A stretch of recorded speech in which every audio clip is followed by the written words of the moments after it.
మా చుట్టాల ఇంటికి వెళ్ళినప్పుడు వంకాయ ముద్దుకూర పెట్టారు. నాకు చాలా అంటే చాలా నచ్చింది.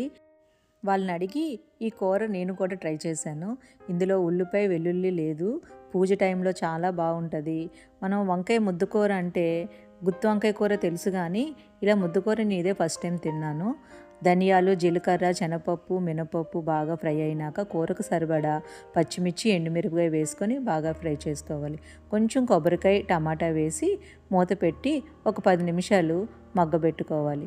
బాగా మగ్గిన తర్వాత మిక్సీ చేసుకోవడానికి మిక్సీ జార్లో వేసి దాన్ని పేస్ట్ చేసుకోవాలి.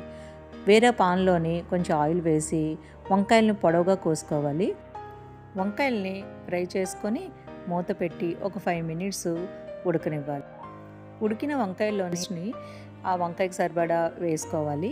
వేసుకొని ఒక్కసారి బాగా ఫ్రై చేసిన తర్వాత దానికి సరిపడా సాల్టు, లైట్గా మసాలా పౌడర్ వేసుకొని ఫ్రై చేసి మూత పెట్టి బాగా మసాలా దగ్గర అంతా అయ్యే వరకు ఉడకనివ్వాలి.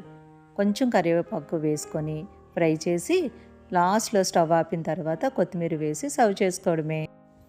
మీరు కూడా ఈ కర్రీ ట్రై చేయండి. ఈ వీడియో మీకు నచ్చితే లైక్ చేసి, షేర్ చేసి, సబ్స్క్రైబ్ చేయండి.